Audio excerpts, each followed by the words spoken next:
सुंदर ते ध्यान मांडीवरी घेऊनी कौसल्या जननी गीती गाळी सुंदर ते ध्यान नंदाचे अंगणी सुंदर ते ध्यान नंदाचे अंगणी गोपाळ गवळणी खेळताती सुंदर ते ध्यान चंद्रभागे तटी सुंदर ते ध्यान चंद्रभागे तटी कुंडलिका पाठी उभे असे सुंदर ते ध्यान चंद्र नंदाचे अंगणी गोपाळ गौरणी खेळताती सुंदर ते ध्यान एका जनार्दनी सुंदर ते ध्यान एका जनार्दनी जनी वनी मनी भरलासे सुंदर ते ध्यान नंदाचे अंगणी गोपाळ गौरणी खेळताती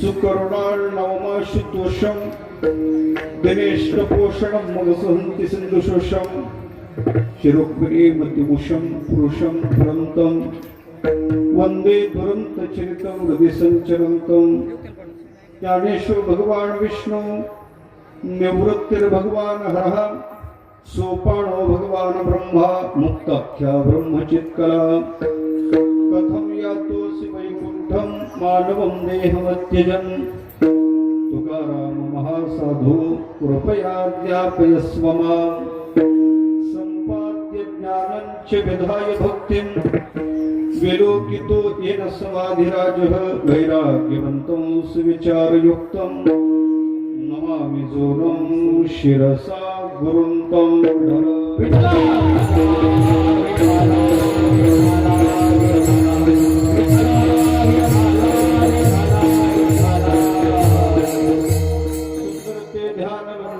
सुंदर ते ध्यान घेऊन मांडीवरी सुंदर ते ध्यान घेऊन मांडीवरी कौसल्या जननी गीती गाय सुंदर ते ध्यान नंदाचे अंगणी गोपाळ गवळणी खेळते प्रस्तुत प्राप्त स्थळी प्राप्त संगीत कीर्तन रूपी सेवेकरिता निवडलेला अभंग शांती ब्रह्मनाथ बाबा यांचा 4 चरणाचा आणि ज्या संप्रदायाची आपण साधना करतो त्या संप्रदायाच्या तिन्ही राम कृष्ण हरी या तिन्ही विग्रहाचा परिचय देऊन त्याचं नूतन स्वरूप काय अर्थात सगुणाकडून निर्गुणाकडे जाणारा अभंग आहे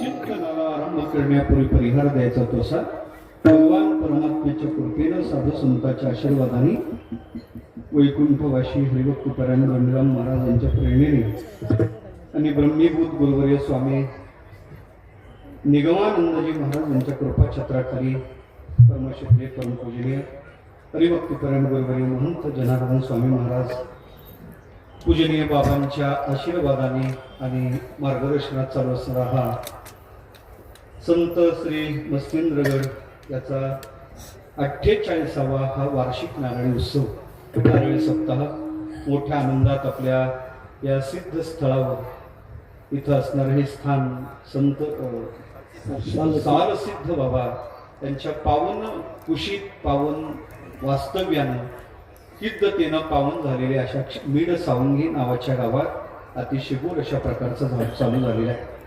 आज मला वाटते तृतीय दिवसाची सेवा पूजनीय बाबांच्या द्वारा पूजनीय श्रद्धेय मंत श्री जनार्दन बाबा यांच्या द्वारा माझ्याकडे आलेली सेवा आहे. गोड अशा प्रकारचं आयोजन आहे. मला प्रथम असं वाटते मिळ सांगणी करायला कोटी कोटी धन्यवाद दिलं पाहिजे. खऱ्या अर्थानं पाहिजे झालं तर बहुतेक आपल्या जीवनात असे उत्सव घडणं संतांची सेवा घडणं इतकं सोपं नाही. पैसा काही खूप नाही असं नाही, खूप जणांकडे आहे, पण त्याचा विनियोग काय होतो नाही कळत आपल्याला. याचा अर्थ असे उत्सव आपल्या जीवनात घडतात, याचा अर्थ आहे संतांची कृपा. तसा परिसर पावन आहे. संत श्री भगवान बाबांची कृपा या परिसरावर आहेच आहे. संतांच्या कृपा आशीर्वादात असणारा हा परिसर आहे. वैभव आहे महाराज. मी नेहमी सांगत असतो, परमार्थाचं वैभव पाहायचं झालं नगर जिल्हा, परमार्थाचं वैभव पाहायचं झालं तर बीड जिल्ह्यात या. भारताच्या पाठीवर असे मोठमोठे उत्सव आणि एकाच काळात एवढे प्रत्येक गडाचे उत्सव आहेत बरं का. त्याच्या पाठीमागची भूमिका एकच आहे, आपल्या अंतःकरणातली बोलकी श्रद्धा. आपली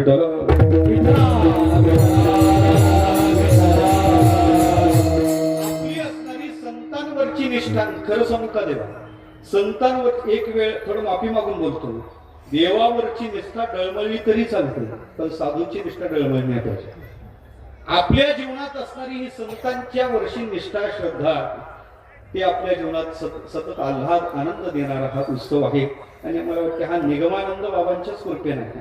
हा आगमाचा आनंद नाही, हा निगमाचाच आनंद आहे. हा आपला शुद्ध आनंद. युवास्या साधू युवाध्यायका अशिष्टा दरिष्ठा बलिष्ठा तसेव वित्तेन पूर्णस्यात् एको मानुषानंद. या मानुषानंदाच्या हजारो पट असणारा, नाही हजारो पट म्हणणं कमीच होईल, मला वाटते लाखो पट असणारा हा आनंद आपण या उत्सवात भोगत आहात. बाबांची कृपा संतांची कृपा आपल्या या उत्सवावर आहे. मोठा आनंद अशा प्रकारचा आहे. आज मला कीर्तनासाठी निवडलेला अभंग जरा नवीन आहे, पण वारकरी संप्रदायाचं तत्वज्ञान सांगणारा अभंग. तिथे कीर्तन करतोय, थोडं कीर्तन बिहाला मी माया गर्व का करू.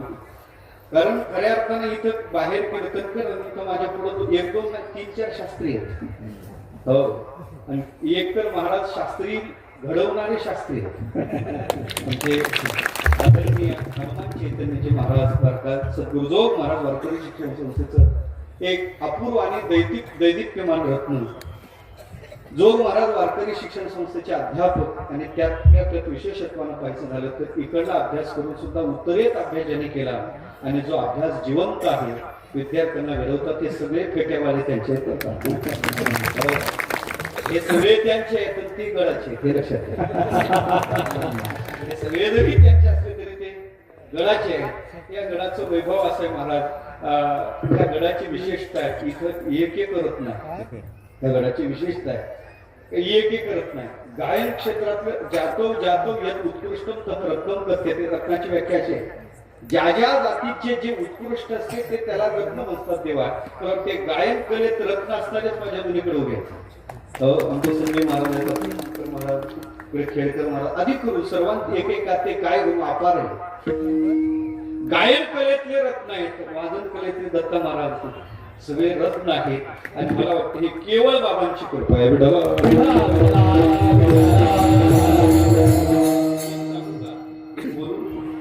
रत्न असावेत, रत्न कळावेत, रत्न सांभाळायला जमावे, हे तीन गोष्टी पाहिजे. रत्न असलं पाहिजे, रत्न कळलं पाहिजे, नाहीतर गांजर मार्गाला रत्न काय कळायचं. रत्न कळले पाहिजे. मला वाटतं त्या रत्नाची किंमत करायलाही जमली पाहिजे, त्या रत्नाला सांभाळायला जमलं पाहिजे. या परंपरेत त्या महात्म्यांना सगळ्या क्षेत्रातले रत्न सांभाळायला जमले. पूजनीय श्रद्धेय महंत जनार्दन बाबा ते सगळे रत्न कसे सांभाळतात, हे सगळे रत्न इथे दिसतात.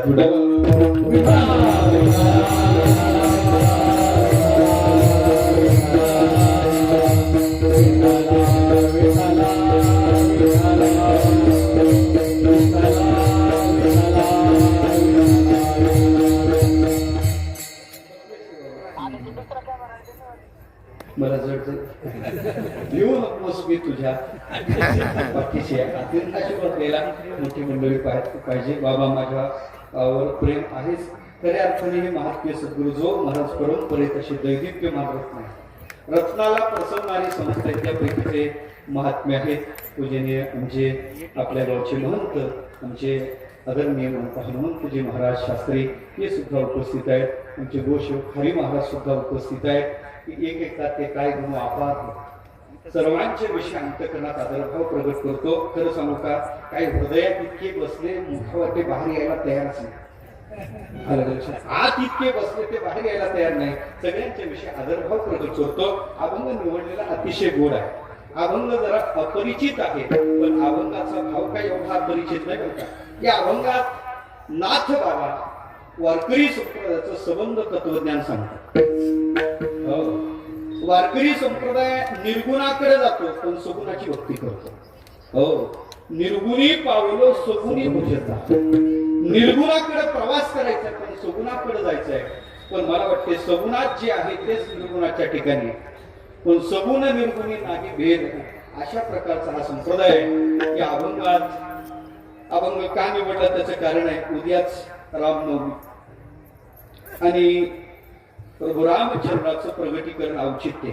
मी जन्म म्हणणार नाही, प्रभू रामचंद्राचा अवतार आहे, प्रगटीकरण आहे. जन्म तुमचा आमचा, देवाचा जन्म नसतो, देवाचा अवतार प्रगटीकरण. जन्म कशासाठी, जन्म कशाचा याचा विचार करायचा झाला तर त्याचं उत्तर सांगतो तुम्हाला.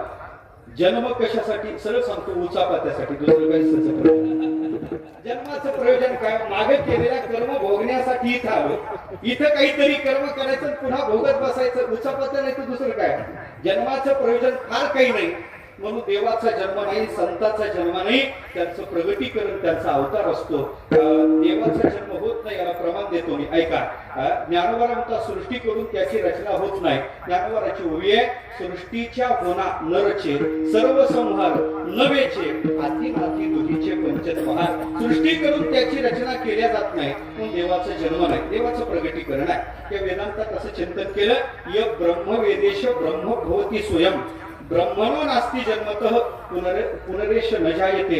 ब्रह्मतत्व कधी जन्माला येत नाही आणि त्या ब्रह्मतत्वाला जाणणारा महात्मा कधी जन्माला येत नाही. हे जर वेदांतांनी केलेलं चिंतन असेल तर देवाचा जन्म नाही, त्याचं प्रगटीकरण आहे. आणि मला वाटते तो आल्हाद सगळ्यांच्या चित्तात आहे, म्हणून तोही भागात चित्तात धरला आणि अभंगाची नियुक्ती केली. त्या अभंगात वारकरी संप्रदायाचं उपास्य आहे, त्या उपास्याचा परिचय महाराज देतात. पाचव्यात पाहायचं झालं तर एका अवताराचा नाही, तिन्ही अवताराचे राम कृष्ण हरी या तिन्ही अवताराचा परिचय महाराज देतात. सरळ सांगू का, देवाचा परिचय देतात. आम्हाला लोक भेटतात, आम्हाला देवाचे नाही भलते परिचय देतात. संजय महाराज भलते परिचय देतात. आम्ही कुठेतरी जात असतो, गेल्यानंतर लोक सांगतात महाराज आमचं घर, घराचा परिचय, आमचा मुलगा, मुलाचा परिचय, आमचा भाऊ, भावाचा परिचय. मला वाटतं इथपर्यंत परिचय ठीक आहे, याच्या पलीकडे परिचय देतात. महाराज ही आमची बायको, काय गरज आहे बोलण्याची? बायकोचा परिचय बोला देण्याची काय गरज आहे? तो वेगळ्या भागात वेगळं. काही भागात सांगतात महाराज ही आमची लक्ष्मी आहे, काही भागात सांगतात महाराज ही आमची मंडळी आहे, काही भागात सांगतात महाराज हे आमच्या घरचे आहे, काही भागात सांगतात महाराज हे आमच्या मिसेस आहे. तिकडे खानदेशात खाली गेलं ना, मनी बाईसे, ऐरणी भाषा आहे तिकडे, मनी बाईसे. तिकडे गेले तर लक्षात घ्या, तुम्हाला विचारलं कोण आहे ते तुमच्या मनी बाईसे. हो, मी एका घरी गेलो, इकडे काय कोणी दिला नाही बरं मला, तर कोणी इकडे परिचय नाही झाला मला. पण खरं सांगू का, मी एका घरी गेलो, ती माऊली दूध घेऊन आली, यजमान माझ्या शेजारी बसलेले. त्यांनी त्याच्या बायकोकडे बोट दाखवलं, मला विचारलं महाराज ह्या कोण तुम्हाला माहित आहेत का? तू पहिल्यांदा तुझ्या घरी आलो, माहित असण्याचं कारण का? त्याच्या बायकोकडे बोट दाखवतो मला विचारतो कोण आहेत ते, कोण आहेत?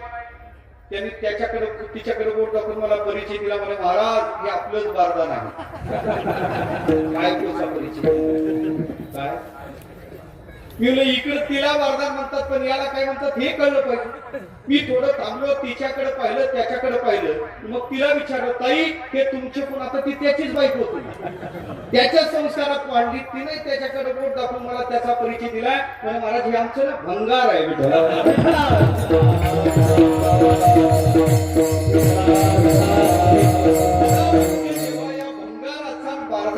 परिचय काहीच गरजेचा नाही.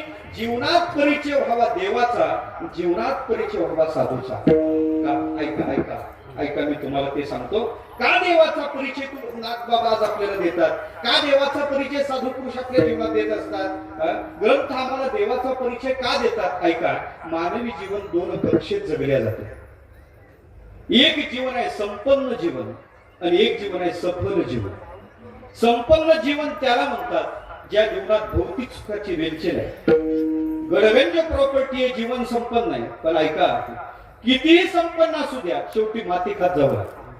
लंकापती रावणाचं ऐश्वर्य सांगतात, कोट्यावधी घर काशान तांब्याची आहे, शुद्ध कांचनाची 7 कोटी घर आहे, पण आमचे तुकोबा म्हणतात त्याला कवडी साला ते कवडी गेली नाही, साला ते कवडी गेली नाही, साला ते कवडी गेली नाही, साला ते कवडी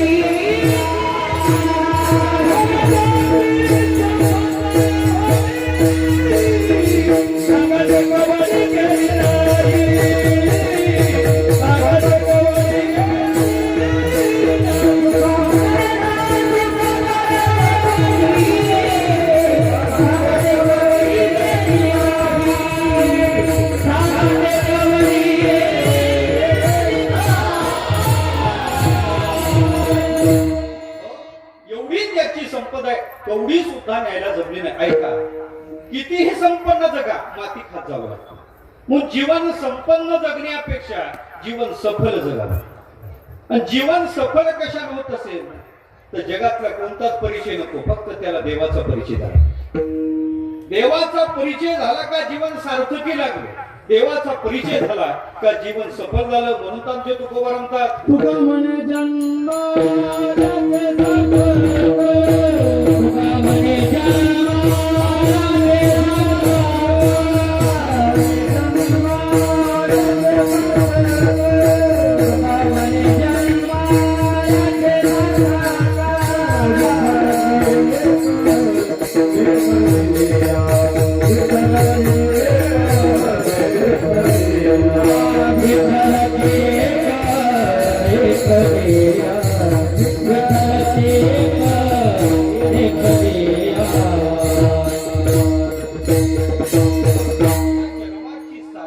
देवाच्या परिचय. या जन्मात खरा लाभ आहे देवाची प्राप्ती. जन्मा आली याचा लाभ पद्मनाभ दर्शन. जन्मा येऊन एक लाभ झाला, बेडवई भेटायला पांडुरंग. खरा लाभ आहे, खरी आपली यशस्वीता आहे, देवाचा परिचय झाला पाहिजे. म्हणून संत आपल्याला वाङ्मय शास्त्र आपल्याला देवाचा परिचय देते. शास्त्रे होते आत्मा वा अरे द्रष्टव्या श्रोतव्या मंतव्या निधिध्यासितव्या, शास्त्राचं वचन. देवाचा परिचय करून घ्यावा. इथं आल्यानंतर कोणाचा झाला काय न झाला काय देवाचा परिचय करा. आता तो परिचय काय एकांगाने होत नाही, परिचय वेगळ्या अंगाने होतो. कधी व्यक्तीचा आपल्या व्यवहारातच पाहणं, कधी व्यक्तीचा परिचय एखाद्याच्या बोलण्यात होतो, कधी त्याच्या अस्तित्वात होतो, कधी त्याच्या कार्यात होतो. परिचयाच्या कक्षा वेगळे आहेत. कधी कधी त्या व्यक्तीचा परिचय त्याच्या स्वरूपातून होतो, कधी त्या व्यक्तीचा परिचय त्याच्या स्वभावातून होतो. अशा वेगळ्या परिचयाच्या कक्षात मला मर्यादित वेळ मी चिंतन करून पुढे जाणार. हो, तेवढा अभंग जमत तेवढाच, जास्त काही नाही. अलग विषय ते तसं एकच चरण सोडणार, बाकी सोडणारच आहे. अलग विषय. हो, ऐका, आता विषय चालला परिचय. कधी कधी व्यक्ती बोलला का कळतो का नाही, मानस जाणीचे अवघ्याची आरती कान बिघडलं ना तोच बोलला असला पाहिजे बरं का. कधी कधी आपल्या बोलण्यानं सगळा आपला परिचय होतो. व्यक्ती बोला का, काही खेड्यातली मंडळी कुंभात गेली, 3 भगवे कपडे वाले साधू पाहिले. कोण असतील बरे, जिज्ञासा निर्माण झाली, त्यांची जात कोणती, साधूची जात विचारू ना. जातीनं पूछे साधू की पूछे जे ज्ञान, साधूचं ज्ञान विचारावं, साधूच्या जातीच्या भानगडीत पडून.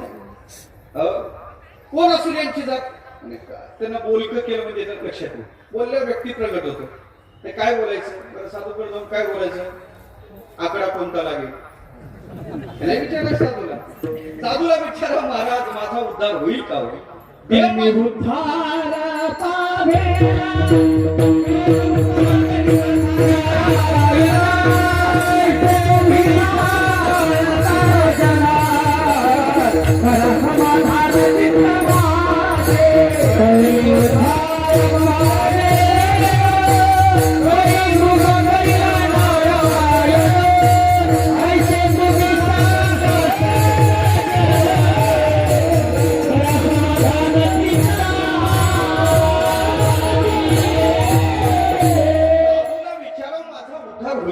देव माझ्यावर कृपा करील का, असं तुम्ही मला संतांनी सांगितलं पाहिजे. माझ्या चित्ताचं समाधान केलं पाहिजे. पहिल्या साधूकडे हात जोडले, भगवान आम्ही सामान्य संसारी जीव आहे, उद्धाराची अपेक्षा आहे, काय उद्धाराचं साधन सांगाल का. पहिल्या साधन सांगा, ऐक मी साधन सांगतो, साधन कर, उद्धार निश्चित आहे. ते काय साधन महाराज, पहिल्या साधन सांग, ऐक राम नाम लड्डू हे गोपाल नाम घी, हरिको नाम मिश्री घोर घोर करती. काय सांगितलं साधन, राम नाम लड्डू है, गोपाल नाम घी, हरिको नाम मिश्री, घोर घोर करती. म्हणजे रामाचं नाव लाडू आहे, गोपालाचं नाव तूप आहे, हरीचं नाव मिश्री म्हणजे साखर आहे. याचं मिश्रण करण्याचे घोर भरत. उपदेश नामाचा केला, माध्यम भोजनाचं निवडलं. भोजन काय आमटी भाकरीचं घेतलं, मग तूप काय साखर काय गोड काय, कोणाला आवडतं असं भोजन. तूप म्हणल्यावर लक्षात आलं, तूप म्हणल्यानंतर ब्राह्मण असला पाहिजे. लक्षात तूप आपल्याला ते शताब्दीत तूप उरलं, 75 पेप उरले होते मला. 8-10 दिवस साधा काही खाल्ल्यानंतर म्हणले बाबा हे तूप घेत नको, आपल्याला साधी फोडणी करायचा. याचा अर्थ असा आहे, तुपातलं जेवण सांगतो लक्षात आलं, साखर गोड जेवण सांगतो ना बाबा लक्षात आलं, ब्राह्मण कुलोत्पन्न असो. दुसऱ्याकडे हात जोडले, भगवान काय उद्धाराचं साधन सांगाल का? त्या दुसऱ्याने सांगितलं, ऐक, राम नाम का खडक बना कर कृष्ण कटार बांधरिया, हरी नाम की ढाल बना कर यम का फंदा काटे.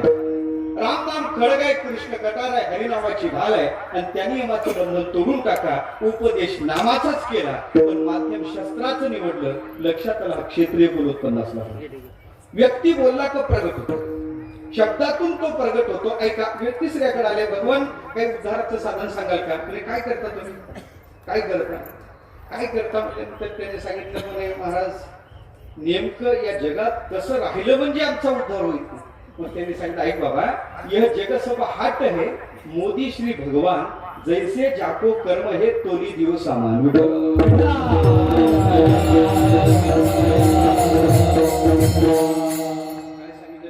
यह जग सब हाट है, मोदी श्री भगवान जैसे जाको कर्म हे तोली दिव सामान. तुम्ही माझ्याकडे साशंक मुद्रेत पाहू नका. मी बोलता आजच मला तुमचं कुठं लक्ष गेले हे मला चांगलं लक्षात आलं. तुमच्या चित्तातलं मी सोचलेले अंदर की बात मैंने पहचानी. लक्षात मला ते सांगायचं नाही.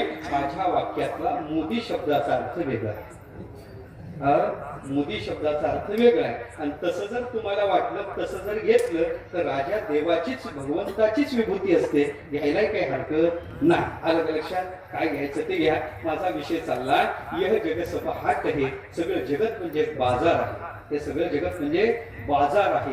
यातला मोदी म्हणजे व्यापारी. मोदी शब्दाचा अर्थ तो व्यापारी. हा व्यापारी कोण आहे? भगवान यातला व्यापारी आहे. जसं ज्याचं कर्म आहे तसं त्याला फल देतो. म्हणून बाबा, संचित जाणून शुद्ध करा, आपलं संचित शुद्ध करा. याचा अर्थ असा आहे, व्यवहाराच्या माध्यमात उपदेश केला. अवश्य कुलोत्पन्न साधू असला पाहिजे. व्यक्ती बोलला का लक्षात येतो. तसं देवाचा बोलण्याचा परिचय आम्हाला ग्रंथांनी दिला का नाही? भागवतात परिचय महाराज. भागवताने आम्हाला देवाच्या बोलण्याचा परिचय दिला. 3 विशेषण दिले देवाच्या बोलण्याला. पहिलं विशेषण दिलं मधुरया गिरा, दुसरं विशेषण दिलं वल्गु वाक्यया, आणि तिसरं विशेषण दिलं बुध मनोज्ञया. देव कसा बोलतो? मधुरया गिरा. देव बोलतो कसा? वल्गु वाक्यया. आणि तिसरं विशेषण दिलं बुद्धिमान पुरुषाला सुद्धा विचारात पाडणारा देव बोलतो बुध मनोज्ञया. देव कसा बोलतो? ज्ञानोबाराला विचारा. ज्ञानोबारा ज्ञानेश्वरीच्या दुसऱ्या अध्यायात देवाच्या बोलण्यातून परिचय देतात. तैसे वरी वरी पाहता उदासे आत तरी अति सुरसे, ये वाक्य ऋषी केशे बोलो आदरवे. विठ्ठल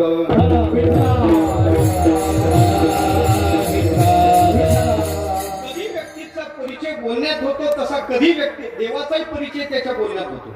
कधी कधी व्यक्तीचा परिचय त्याच्या अस्तित्वानं होतो का नाही? अस्तित्वानं होतो का नाही? उदाहरण सांगू का? मग ते कोरोना आला होता ना, कोरोना आला होता ना, चांगला होता ना कोरोना, नव्हता? महाराज माझं मत आहे, कोरोना चांगला होता. कशावर सांगतो तुम्हाला, ऐका. दुसऱ्याचं जाऊ द्या, आपबीती सांगतो. पहिला पेशंट पुण्यात सापडला, गावाच्या दिशेने कीर्तनाला गेलो. कीर्तन झालं, अख्खं गाव भावकीचं. दुसरं एकही घर नाही आमच्या गावात, एकही दुसरंही घर नाही.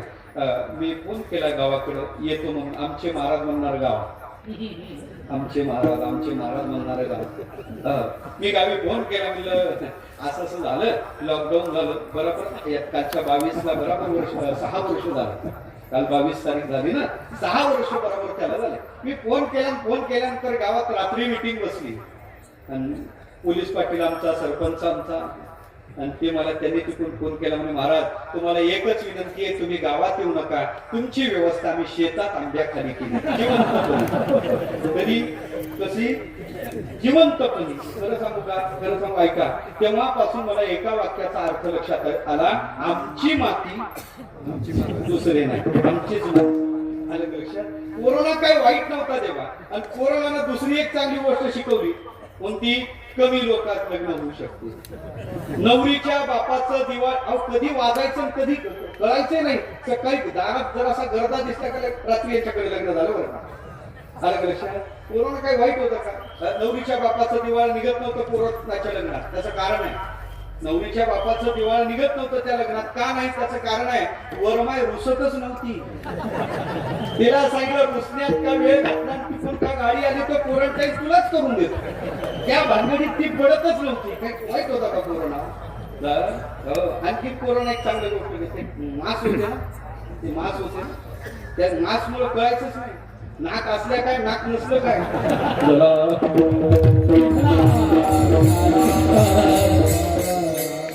अक्षरशः एक जण भेटला म्हणजे महाराज कोरोनामुळे माझी फसगत झाली. म्हणजे नेमकी काय झाली कोरोनाने फसगत? म्हणजे काय महाराज असं वाटलं हो, मी तीनदा विनंती केली तरी मास्क काढलं नाही म्हणते. लग्न झाल्यावर डायरेक्ट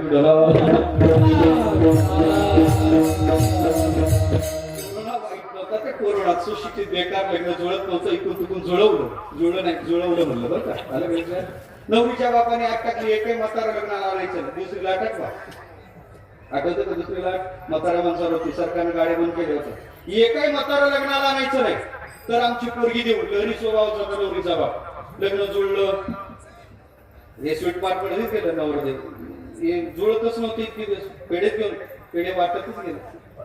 घरी गेला, आजोबाच्या हातावर पेढा टाकला. बाळा पेढा कशाचा? म्हणजे आजोबा माझं लग्न जुळलं. मग म्हातारा म्हणजे बरं झालं, मराय मोकळा झालं. म्हणजे अरे कोरोनात लोक पटापट चालले, कधी माझाही नंबर लागेल सांगायचं मग तो एकच चिंता होती, नाताच तेवढं राहिलो.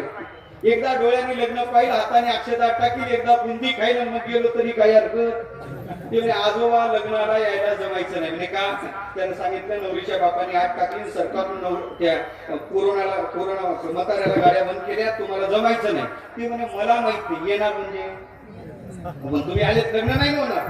ते म्हणजे माहित नाही, जास्त ताराही जमत नव्हतं, कारण म्हाताऱ्यानं 7-12 आणखी नावेच ठेवला होता, त्याच्या वाटल्या गेल्या नव्हत्या. काय करा? मोठा प्रश्न पडला. दोन्ही इकडं आड एकीकडे विहीर, मोठा प्रश्न पडला. शेवटी झाला असं शेवटी ते पोरं सांगत होते, ऐकलं नाही म्हाताऱ्यानं, येणार म्हणजे येणार, पण तुम्ही आले तर लग्न नाही होणार. म्हणजे दिसू नये अशी व्यवस्था करा माझी. ते पोरच होते करून. आता तो पोरांचं काय, पोरांच्या नदी कशाला लागावं म्हातारा? म्हणजे पोत्यात भरून घ्या म्हातारा. पोत्यात लग्न आले.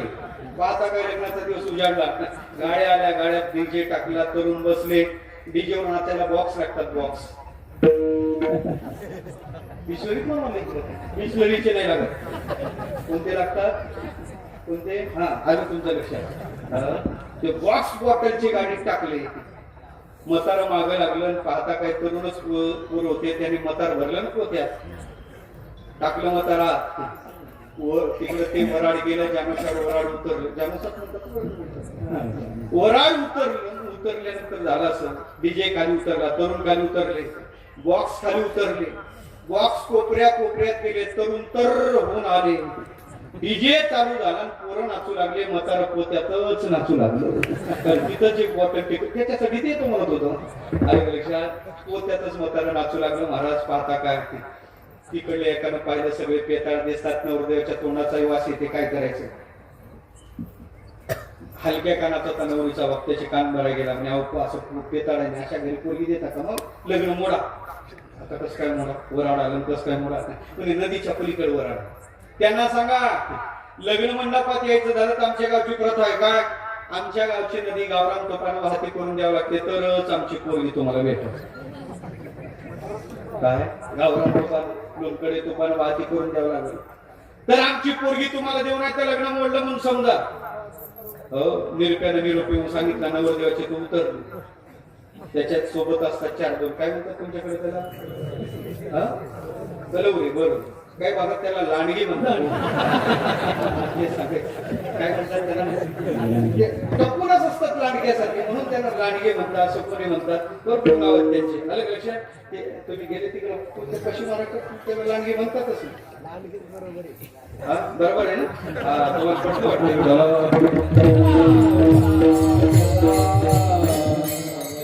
पटल्याशिवाय राहतच नाही तेव्हा.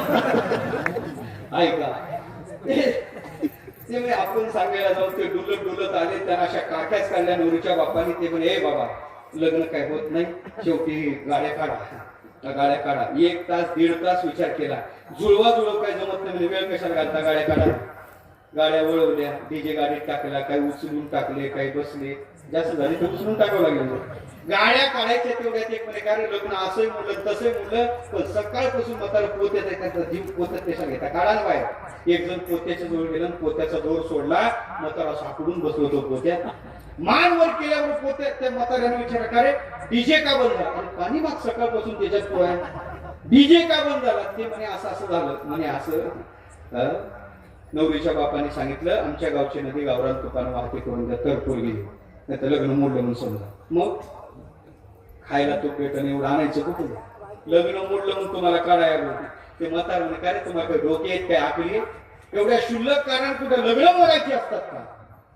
पहिले जे सोडा गेलं त्याने म्हातारे तपासलं, याची उतरली का नाही. आजोबा पाण्यानं नदी नाही वाहती करायची, गावरान तुपाने नदी वाहती करायची. मग बिचाऱ्याने आटच काय टाकली? शुल्लक तर आट आहे. आमच्या लग्नाच्या वेळी किती मोठ्या मोठ्या आटी राहायच्या. ते पाहतच राहायचं. कोणी आणणार निरोप निरप्याखाली? पण त्या निरप्याजवळ नवरीच्या बापाला आपला निरोप द्या म्हणे. काय त्याला सांगा, आम्ही येते असं तुपाचे टँकर सांगितलेले, गावरान निरस तूप सांगितलेलं आहे. तूप येत आहे, निरस तूप आहे, पण अडचण एकच आहे. पहिले आम्हाला नदी फार पाणी आहे, नदी खाली करून द्या, मग तूप सोडणं चालू करा. काय सांगितलं त्यांनी? ऐकत तुम्ही? नदी खाली करून द्या, मग तूप सोडणं चालू करू. त्या नवरीच्या बापाने निरप्याचा निरोप ऐकला, त्याच्याकडे पाहतच राहिला. म्हणे, अरे तुम्ही शोध घेतला, त्यात एकही म्हातारा नाही? हो म्हणे, सगळं पाहिलं, एकही म्हातारा नाही. म्हणे, नाही तुम्ही व्यवस्थित शोध घेतला नाही, त्यात एक तरी म्हातारा, एक तरी म्हातारा. म्हणजे तुम्ही कशावर म्हणता? त्याने उत्तर दिलं, म्हणे उन्हानं पिकले त्याची बुद्धी एवढी चालत नाही, अनुभवानच पिकलेला पाहिजे. मग म्हातारा सापडलं. कुठं सापडलं? झोपले का तुम्ही? कुठं सापडलं? पोत्यात सापडलं. मग मला विचारायचं तुम्हाला, म्हाताऱ्याचा परिचय झाला, पण कशाला झाला? त्याच्या अस्तित्वानं झाला. कधी कधी व्यक्तीचा परिचय त्याच्या अस्तित्वानं होतो, तसा कधी कधी देवाचाही परिचय त्याच्या अस्तित्वानं होतो ना. होतो देवाचाही. आम्हाला संतांनी तोही परिचय दिला. सांगू? तुकोबारांचा जिथं दया आहे, तिथं क्षमा आहे, तिथं शांती आहे, तिथं निश्चित देवाची वस्ती आहे. निश्चित दया क्षमा शांती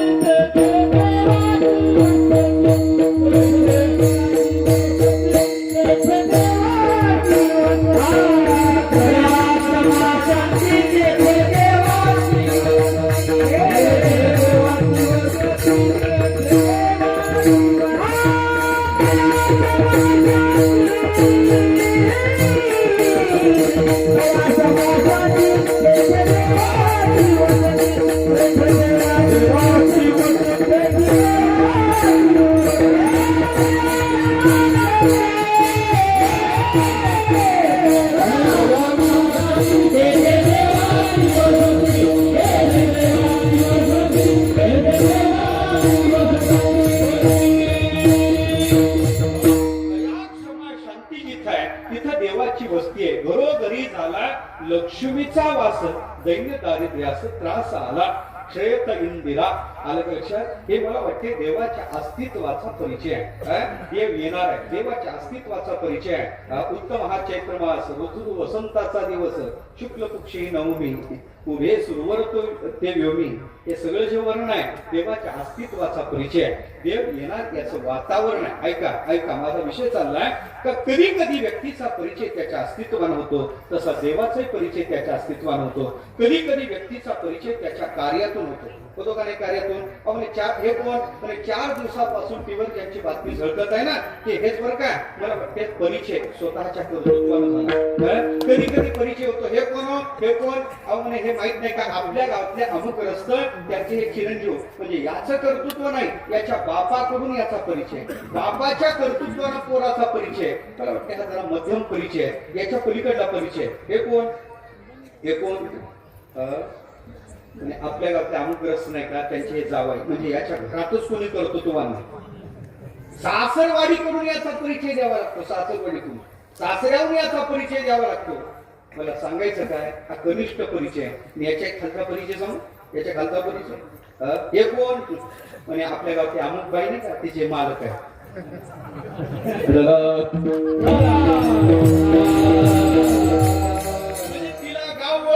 भोप्याला कोणीच ओळखत नाही बायको नवऱ्याचा परिचय काय चांगला परिचय का बायको नवऱ्याचा ऐका आपल्याहून बायकोचा परिचय बायको नवऱ्याचा परिचय कनिष्ठाती कनिष्ठ परिचय पण हाही तुकोबर आम्हाला देवाचा परिचय देतात का नाही आम्ही ज्याला चित्तात धारण केलं तो कोण माहित आहे तुम्हाला तो रुक्मिणीचा एक धरिलाची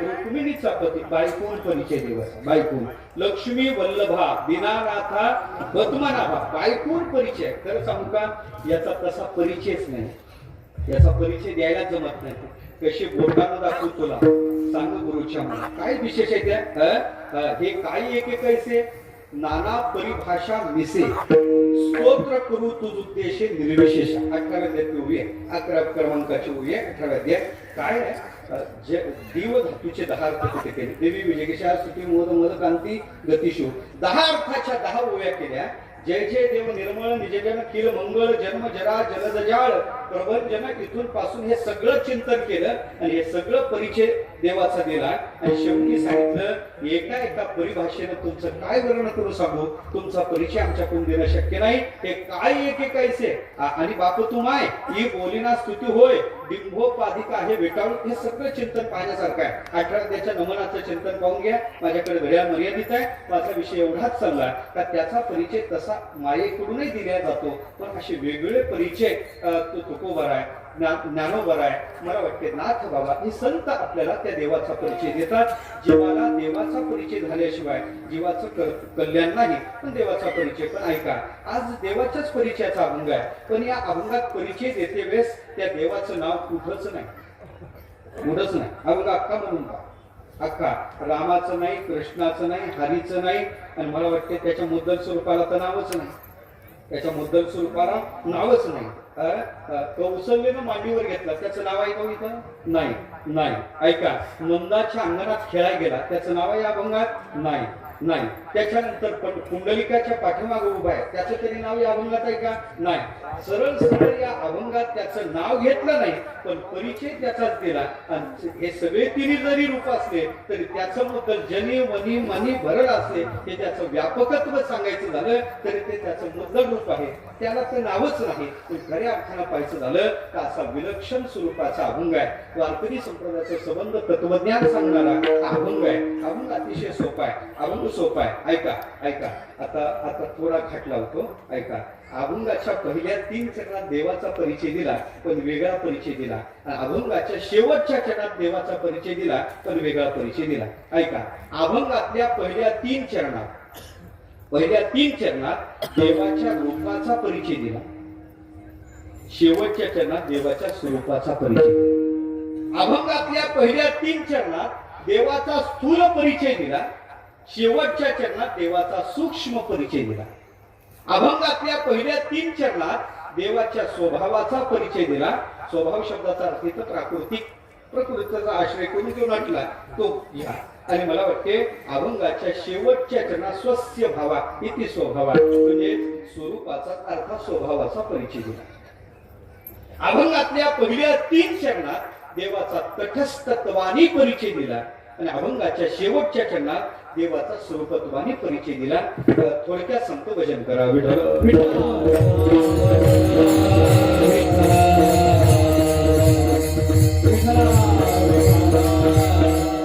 पहिल्या 3 चरणात दिलेला परिचय रूपाचा आहे. कौशल्यानं ज्याला मांडीवर घेतलं, मांडीवर घ्यायचं म्हणलं तर त्याला आकार आला, त्याला रूप आलं. का लक्षात? याचा अर्थ कौशल्या मांडीवर घेते म्हणजे रूप त्याला धारण केलं. भक्तांनी त्याला दिलं, काय म्हणायचं ते वेगळं. देवा हाती रूप धरू आकार निराकार हो त्याशी भक्ताची प्रतिज्ञा असेल. माझा तो विषय नाही, माझा सत्य चिंतनाचा विषय आहे.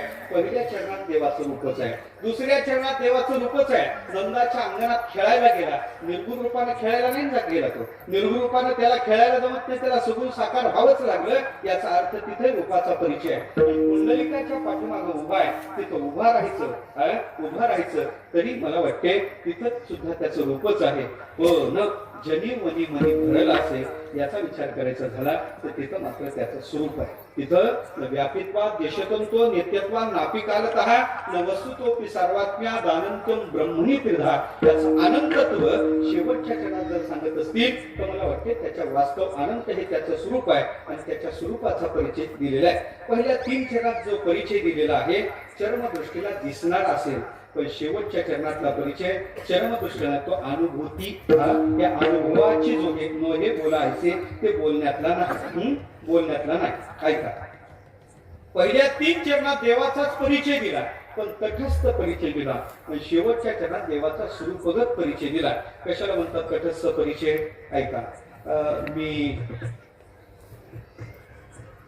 एका गावात कीर्तनाला गेलो, दत्त महाराजच्या गावात गेलो. बोलवा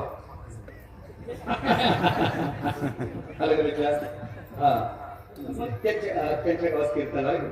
चौकात उतरलो. चौकात उतरल्यानंतर काही मुलांना विचारलं, का रे वा मला दत्ता महाराजचं घर सांगता का म्हणल्यानंतर त्या पोराने केलं काय, मला असं बोट दाखवून सांगितलं, म्हणजे गोवा पहा, ज्या घरावर कावळा बसला ते त्यांचं घर. काय सांगितलं मला? कावळा बसला ते त्यांचं घर. मी कावळा पाहिला आणि चालत चालत चालत चालत त्यांच्या दारापर्यंत गेलो. तेवढ्यात कावळा उडाला. मान्य आहे तुम्हाला, उडाला. कावळा दुसऱ्या घरात जाऊन बसला. मला परिचय काय दिला होता? कावळा बसला ते त्यांचं घर. मी कावळा पाहिला, दुसऱ्या दारात गेलो. तेवढ्यात कावळा तिथून चालू द्या, किती घरात तुमच्या घरात ते सांगा ना. तेवढ्या घरावर घेऊ ना कावळा. ऐका, तिथूनही कावळा उडाला. कावळा तिसऱ्या घरावर बसला. मला परिचय काय दिला होता? कावळा बसला ते त्यांचं घर. मी त्या कावळ्याला पाहिलं, तिसऱ्या दारात गेलो. तेवढ्यात तो कावळा विचारात पडला, हा बगळा आपल्या मागं काय करतो? मी अख्खं गाव फिरलो देवा, मला घर नाही सापडलं. मी वापस तिथं आलो चौकात आणि मग पुन्हा त्यांना विचारलं, का रे बाबा मला दत्ता महाराजचं घर सांगता का?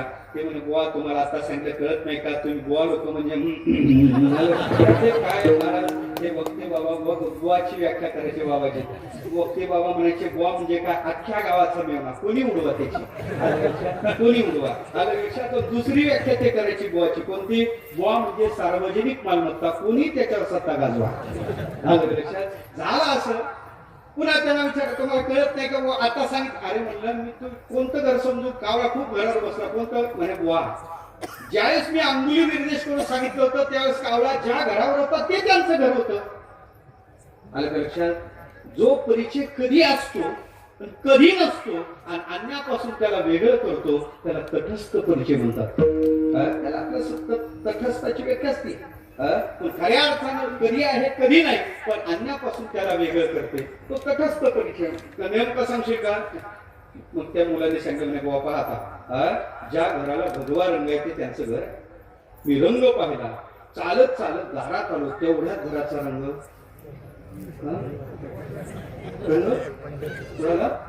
तुम्ही जागे आहे ना? रंग नाही उडाला देवा.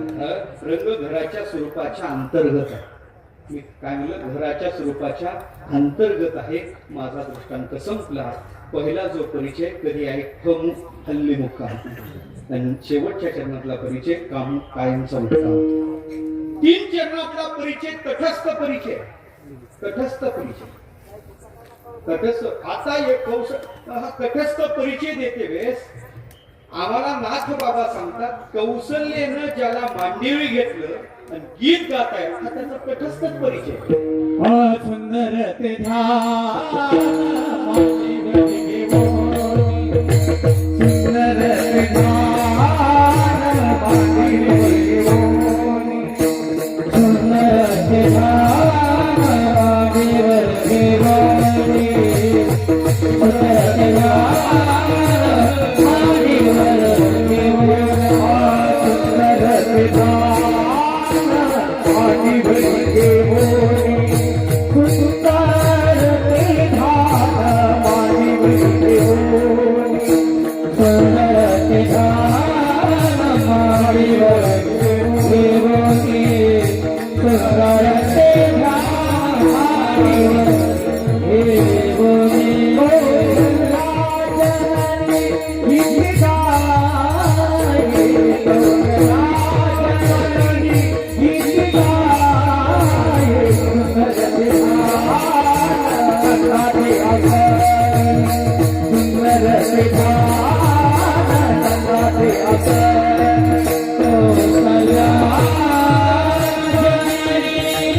तटस्थ परिचय नाथ बाबा पहिल्यांदा देतात.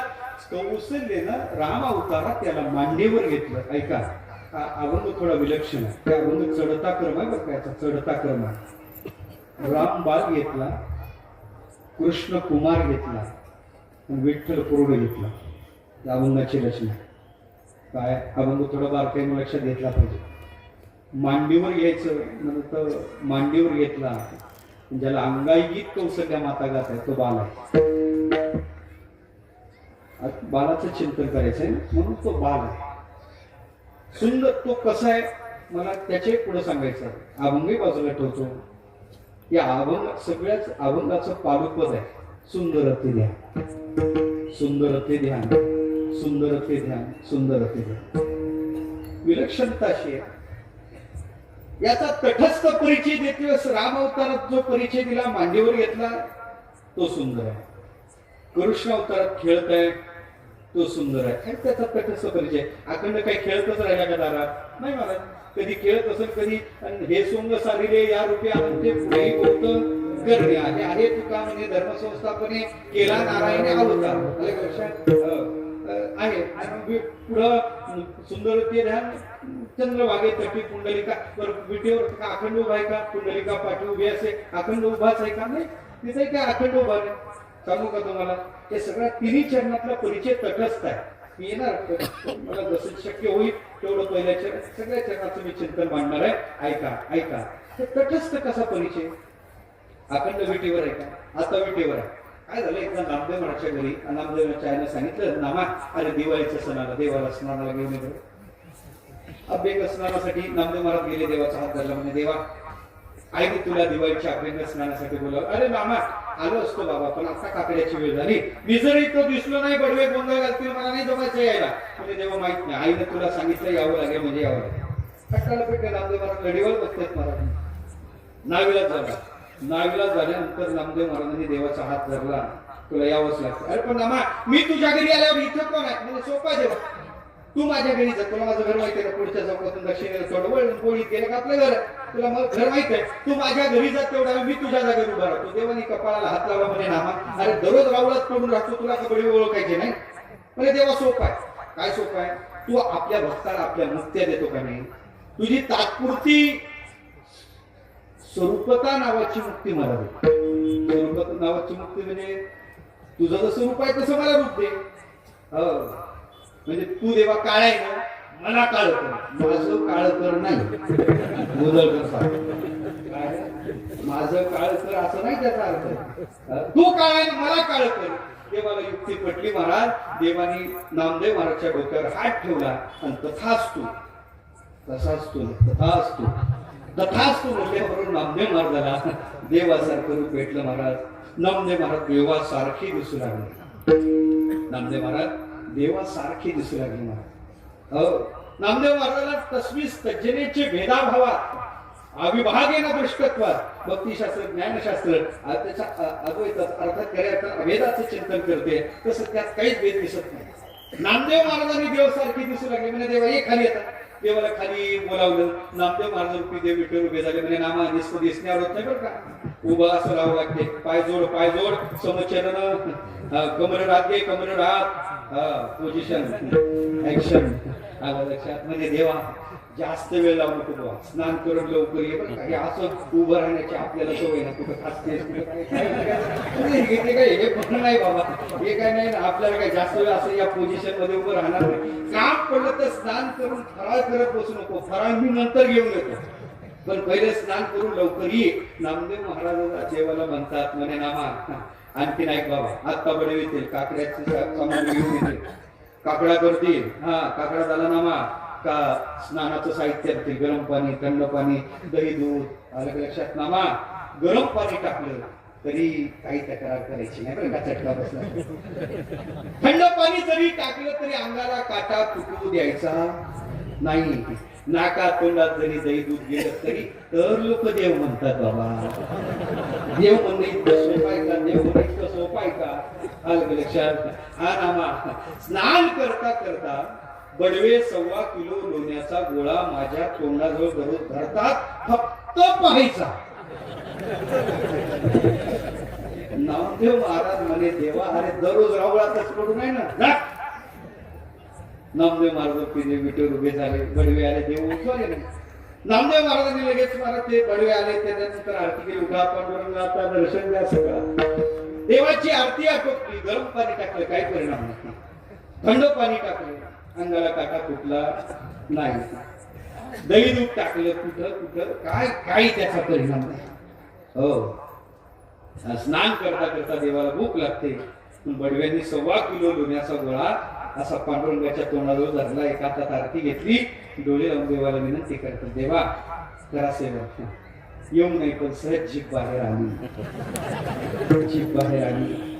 त्या जिभेला मृदू नवनीताचा स्पर्श झाला. माझ्या तोंडाला पाणी सुटलं. काय सांगतो, नवनीताचं नाव घेतल्याबरोबर ते स्पर्श झाल्यानंतर नामदेव महाराज विचारात पडले. हातपदार्थ आपल्या खाण्यातही नाही पाण्यातही नाही बोल म्हणून तो देव असा गुबूची गुम दिसतो का. बरं एक घास खायला काय हरकत आहे, बडव्याचे डोळे लागले. जेव्हा खाऊ नको म्हणून सांगितलं, चव घेऊ नको म्हणून थोडी सांगितलं, चव घ्यायला काय हरकत आहे. आता काय एक घास तोडला, जेब तापली होती, दोन्ही थांबलंच नाही, नॉनस्टॉप पोटात गेलं. म्हणजे आणखीन एक घास खायला काय हरकत आहे. न जातो काम उपभोगेन शाम्यती आलं लक्षात. पुन्हा दुसरा घास, तिसरा घास, डोळे लावलेलेच होते. अरे हातपदार्थ विशेषच आहे. आणखीन एक घास खायला काय पाहता काय 1/2 किलो मी आतल्या आताच ओढलं नव्हतं. हसवा आलं लक्षात. नंतर त्या जिभेचा उष्ण स्पर्श बडव्याच्या हाताला झाला. बडव्याने डोळे उघडले, पाहतात तर काय हातात लोणी अर्ध झालं. देवाच्या तोंडाला लोणी लागलं. बडव्यांना लक्षात आलं देवानं लोणी खाल्लं. पण देवानी लोणी खाल्लं त्याचा आनंद नाही झाला विचारायला. ते विचारात पडले, यानं जर लोणी खाणं चालू केलं तर उद्यापासून आपलं कसं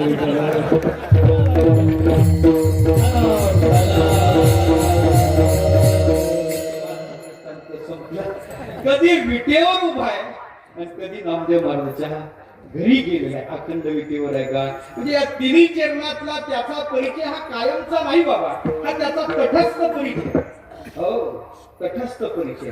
ऐका, यांना अवस्था बदलल्या, यांना अवस्था बदलल्या. त्याच्या पुढे ऐका, याने अवतार बदलला, याने अवतार बदलला, पण याचं सौंदर्य तिरोहित झालं नाही. ते मला सांगायचं. आलं का लक्षात? कधी कधी मांडीवर हे बाळ, आता ते मला आणखी भरपूर त्याचे भाव आहे. कौशल्याने याला मांडीवर येण्यासाठी किती साधना केली महाराज. एक अंकुष्ट व्रत 10,000 वर्ष यांनी केले.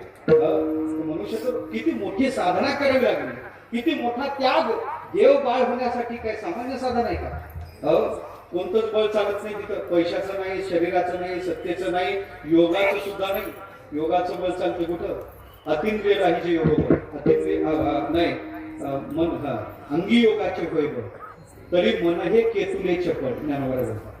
किंवा ज्ञानबळ असलं तर त्यांना अतिंद्रिय गोष्टी करतात. अतिंद्रिय राहीचे ज्ञानबळ सावचच आहे. विषय मला सांगायचा आहे, हे बळ नाही. यशोदेनं त्याला अंकावर घेण्यासाठी एक बळ सांभाळलं होतं, त्याला म्हणतात भावबळ.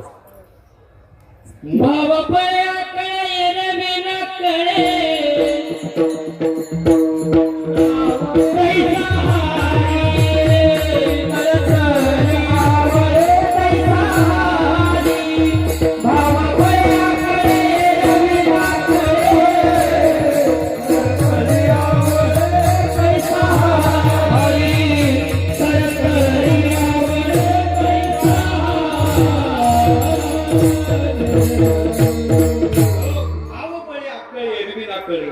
मोठं भावार्थाचं बळ आहे. मोठे भावार्थाचे बळ.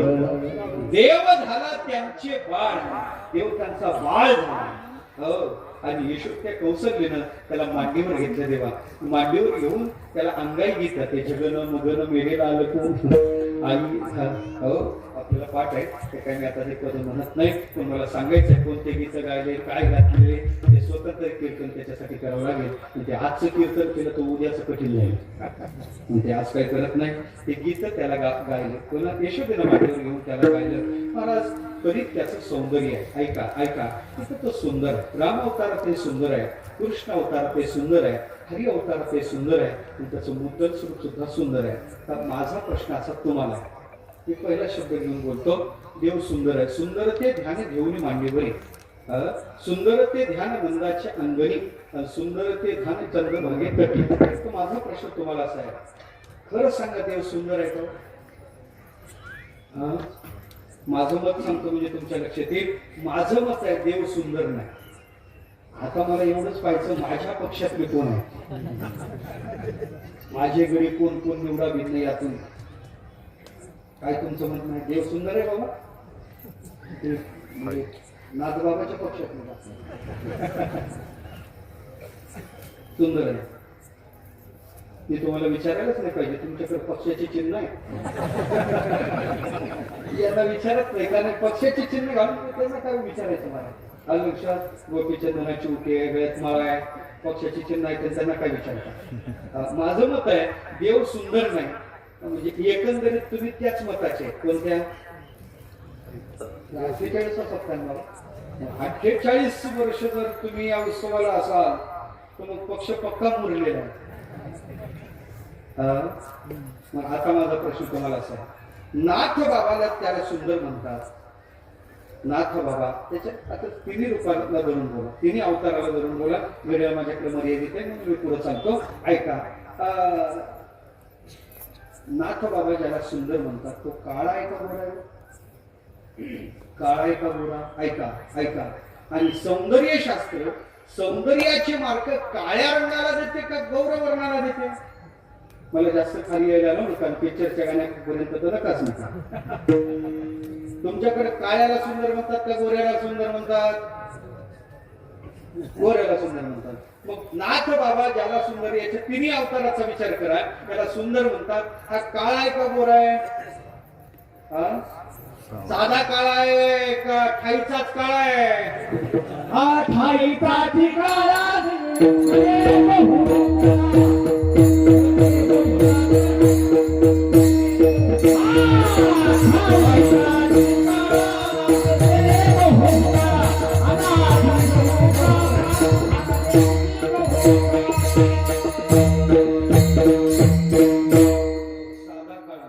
ठाईचाची काळा अनादी बहु काळा म्हणून मी वेदाचा लावी लागेल. ठाईचाच काळा कळला का तुम्हाला? काय वरचे काळे असतात, आतले बरे असतात. वरचे काळे असतात, आतले बरे असतात. काय वरचे बरे असतात, आतले काळे. जरा घातक वर का जात. वरचे बरे, आतले काळे जरा घातक जात. याच्यापासून सावध राहिलं पाहिजे. त्याच्या पुढचा वर्ग आहे, वरही बरे असतात, आतही बरे असतात. पण काही वरही काळे आलं तुमच्या लक्षात. आता याला ठाईचाच काळ म्हणतात. ठाईचाच काळा. ठाईचाच काळा जर असेल तर काळ्या रंगाला सौंदर्याचे मार्ग भेटत नाही. मग राम अवतारात तो काळाच आहे, कृष्ण अवतारात तो काळाच आहे, आणि हरी अवतारात पंढरपूरला काळाच आहे. मग बरोबर आहे का? सुंदर ते ध्यान शब्द यानं आपल्या पक्षात चांगलं खातं देतो बाबा. डायरेक्ट मंत्रीपद येतं का? येतं. एक मत पडलं मला काही जास्त मत पाडायचे नाही. जास्त पाडायचे नाही. किती पाडायचे? डिपॉझिट जप्त होणं एवढं पडलं तरी काय अलग लक्षात. बाबा जरा येऊ म्हणजे आणखी येऊ म्हणले, आले नाही. येऊ म्हणलेली येतीलच असं काही सांगायचं मत नाही. रात्रीच पेट्या गेल्या तर ती बदलतीच सुद्धा.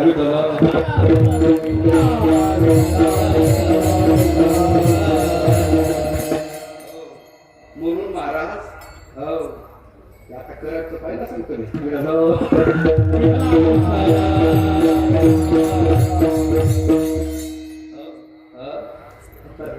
नगरपालिकेची निवडणूक आणा ना. टीव्ही बातम्या पाहतच सांगतो मी. आलं लक्षात. हा खऱ्या अर्थानं फिक्स झालं तर तशा प्रकारचे ठाईचाच काळ आहे. काळ्या रंगाला सौंदर्याचे मार्ग भेटत नाही. तरी तुमचं मत काय? सुंदरच आहे. पक्के पक्षाचे कधी कधी रंगाचा काळ पण मान्य होते. रंगाचं काळ पण मान्य होते. राम काळाच आहे, राम सावळाच आहे, कृष्ण काळाच आहे. रंगाचा काळ पण असेल. बरं जाऊ द्या. रामाकडे आहे, कृष्णाकडे या. कृष्णाचा विचार करायचा झाला तर कृष्णाकडे रंगाचं तर काळे पण आहेच, गुणाचं तरी सौंदर्य आपल्याकडे मन नाही का? वानानं माहित. कधी कधी वानानं व्यक्ती काळ असतो पण गुण सुंदर असले तरी त्याला सुंदर म्हणण्यात. वाना म्हणायचं गुणानं. काही वानाने काळेच असतात, गुणाने काळेच असतात. वानाचे काळेच असतात, काही गुणाचे काळे असतात. ऐका, रामाच्या ठिकाणी वानाचं काळे पण आहे, पण कृष्णाचा विचार करायचा झाला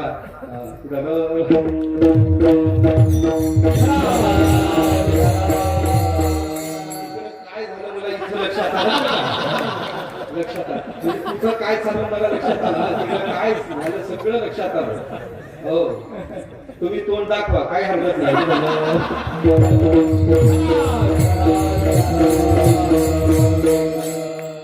कधी कधी रंगाचं कार्यक्रम मान्य होते. त्याचे गुण सुंदर असतील म्हणून नाथ बाबा त्यांना सुंदर म्हणत असतील. गुण सुंदर असतील, पण खरं सांगू का? खरं सांगू, त्याचे गुणही सुंदर नाही. कधी कधी रंगाचा कार्यक्रम मान्य होते, गुण चांगले पाहिजे. उदाहरण सांगू तुम्हाला. बाप गेला पोराची चोरी करून आला. बाळ्या काय बाबा चोरी करून आलो तुझी. पण बाबा पोरगीच पाहिजे, डायरेक्ट चोरी कशी केली? म्हणजे चिंता करू नको. पोरीचा फोटो आणला. बापानं फोटो पुढे धरला. इतकी काळीपुट्ट पोरगी होती, फोटो सुद्धा ओळखू येत नव्हती. फोटो सुद्धा ओळखू येत नव्हती. काळीपुट्ट पोरगी होती. वेगळे बाबा इतक्या काळ्यापुट्ट पोरीशी मी लग्न करणार. बाप वैतागला, चिडला. म्हणे काट्याला मी शब्द दिला. म्हणे बाबा तुमचा शब्द गेला. खड्ड्यातच घालता का तुमच्याकडे? मला वाटलं पितृवचनासाठी लावे म्हणून असं करायचे काय तुमच्याकडे खड्ड्यातच घालतात का? बरं जरा खड्ड्यातच घालतात, चुलीत घालत नाही. जणाला खड्ड्यातच घालतात ना. ऐका तुमचा शब्द गेला खड्ड्यात. बाप वैतागला, बाप चिडला. बापाने अख्खा बाप पुराण वाचलं. बाप पुराण माहिती आहे का तुम्हाला? बाप पुराण माहिती आहे? कोणतं बाप पुराण? 18 पुराणात नाही, भगव्यांचे मग कोणता एक पुराण आहे का? पाट्या लहानाचं मोठं केलं, हाडाचे काळे केले, रक्ताचं पाणी केलं, सगळं सगळं सगळं सगळं बाप बोलला. शेवटी बापाने एक वाक्य वापरलं, काट्या रंगावर काय जातो? पोरगी महिन्याला 1 लाख रुपये पेमेंट कमावते. सुशिक्षित बेकार. पोरगी किती? मग या अर्धा तास डोकं खाचवलं, हे कामच नाही म्हणलं. रेकामच नाही म्हणते, रेकामच नाही म्हणते. विचार केला, ग्लासभर पाणी भरलं, बापाकडे आला. बाबा मग खरंच रागावले का तुम्ही? खरंच रागावले का? हे घ्या पाणी. मग तुम्ही शब्द दिलाच ना. मी डोलं. कधी कधी रंगाचं काळे पण मान्य होते. गुण चांगले पाहिजे. गुण या परमात्म्याच्या राम अवताराच्या ठिकाणी रंगाचं काळे पण कदाचित असेल हो, पण गुणाचा विचार करायचा चालला तर याच्या ठिकाणी गुण सुद्धा सुंदर नाही. या ठिकाणी अवगुण मोठा चोरी करणे भरती पोटा. जगारी सुंदर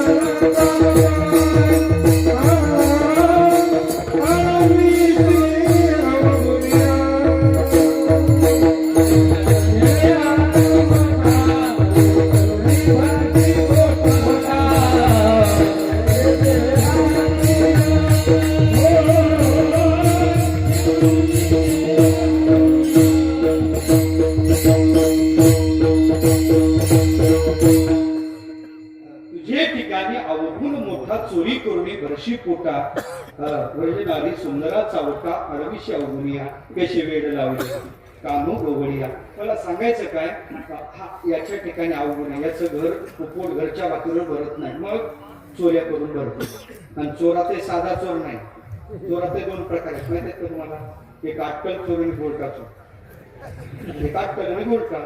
उलटा कोणाला म्हणतात, एक म्हणे महाराज आमच्या गावात वर्षातून एकदा सप्ताह होते, पण आमचं म्हातार घरात कोणाला चप्पल घेण्याचं काम होत नाही. सगळ्यांच्या किती नंबर कोणाला लागते, सगळे म्हाताऱ्याला महत्व पाठ आहे. तिथं कोणी नाही ते याला गोलटा प्रकार म्हणतात. तुला काय म्हणतात? हा गोलटा प्रकार आहे. हा गोलटा चोर नाही, हा मोस्ट वॉन्टेड आहे. मोस्ट वॉन्टेड मी बोलत नाही. नामदेव महाराज सांगतात याची पुराणात प्रसिद्धी देव म्हणून नाही बाबा, याची चोर म्हणून प्रसिद्धी आहे. चोर प्रसिद्ध चोर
पुराण प्रसिद्ध चोर म्हणून जनाबाई म्हणतात मी पंढरपूरचा देव धरला नाही, धरीला पंढरीचा चोर.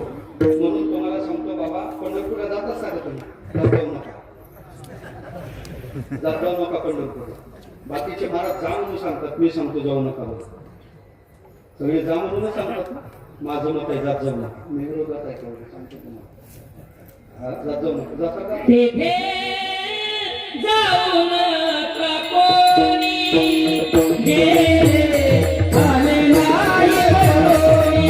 गेले आले नाही परतोनी.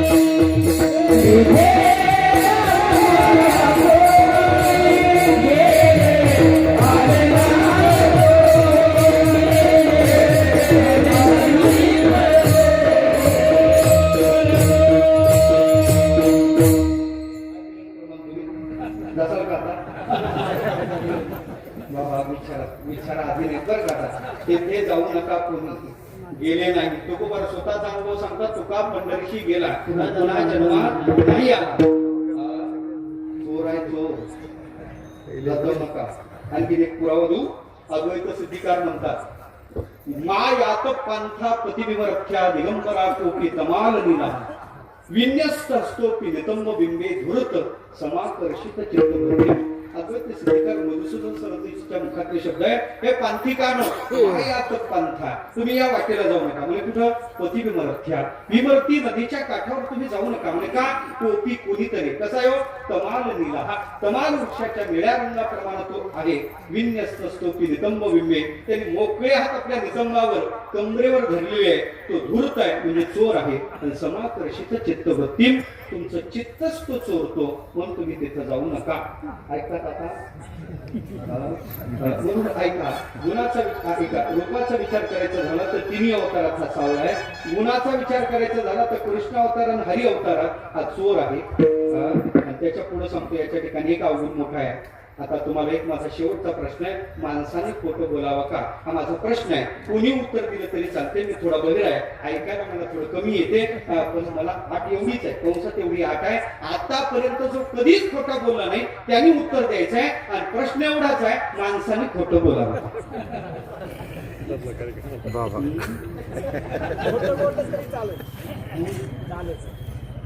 तुम्ही नका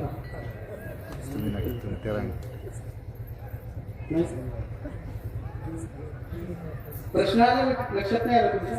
माणसाने खोटं बोलावं, इतका सोपा प्रश्न. फक्त आठ एवढीच आहे कंसातली, आतापर्यंत जो कधीच खोटा बोलला नाही त्याने उत्तर द्यायचं.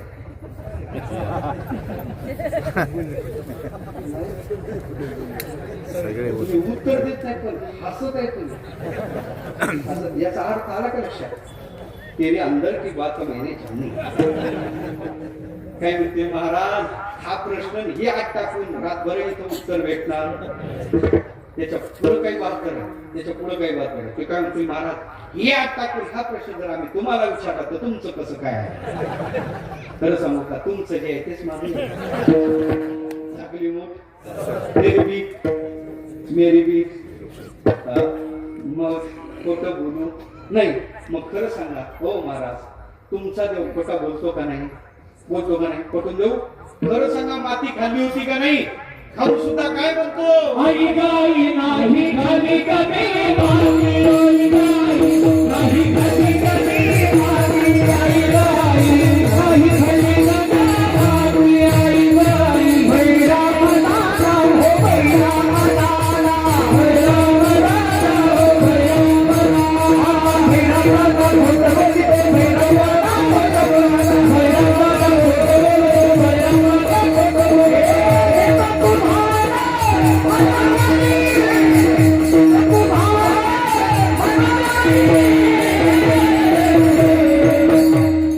नाही खाली कधी माती, नाही गाई नाही खाली कधी माती, आई गाई नाही खाली कधी माती, आई गाई नाही खाली कधी माती, आई गाई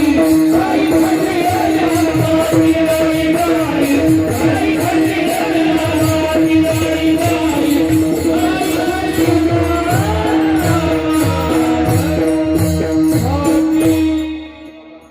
हो बाबा, खाली होती का नाही? खाली होती का नाही? माती खाली होती का नाही? खाऊन सुद्धा काय म्हणतो?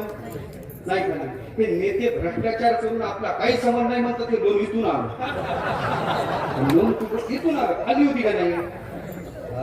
तो खाऊन सुद्धा काय म्हणतो? मग द्या ना राजीनामा तिकडे, द्या ना आपल्या पक्षात. माझ्या मुद्द्यावर मला तेवढंच आहे, फक्त एक तरी कुठला म्हणजे झालं माझं काम. कीर्तन झालं. ऐका ऐका, याचं उत्तर आहे, याचं उत्तर आहे. मग सुंदर आहे का नाही? सुंदरच आहे. रामावतारातही सुंदर आहे. मग काळ आहे तरी सुंदर कसं? अरे बाबा, काळ आहे तरी सुंदर आहे. काळ आहे म्हणजे विशुद्ध आहे. ऐका, हिवाळ्याचे दिवस आहे, विहीर पाण्याने भरलेली आहे. विहिरीत पाण्याचं तळ दिसते. विहिरीतलं पाणी पाहतो ना आपण म्हणतो विहिरीतलं पाणी काळं भोर आहे, काळं क्षार आहे. कोणत्या पाण्याला काळं भोर काळं क्षार म्हणतो? जे पाणी अतिशय विशुद्ध आहे, ज्याच्यात मळ नाही गाळ नाही, त्याला काळं भोर काळं क्षार म्हणतो.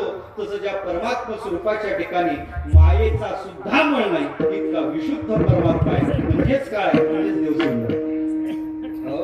विशिष्ट त्याचं रूप नाही, निळं काय काळं काय, विशिष्ट रूप नाही म्हणून त्याला काळा सावळा निळा म्हणावं लागते. रूप सावळे सुकुमार, रूप सावळे सुकुमार, रूप सावळे सुकुमार, रूप सावळे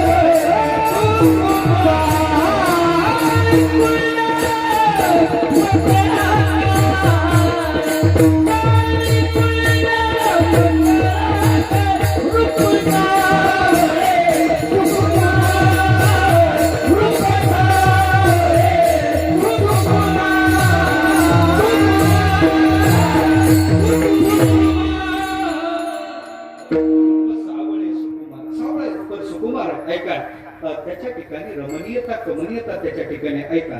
म्हणून परमात्मा सावळा आहे तरी सुंदर आहे. गुणाचं सौंदर्य आहे का गुणाचे सौंदर्य आहे. आज चोऱ्या करतो पण कशाच्या चोऱ्या करतो? चित्त चोरतो. चित्त कोण चोरते? ज्याचं रूप रमणीय कमनीय तो चित्त चोरतो.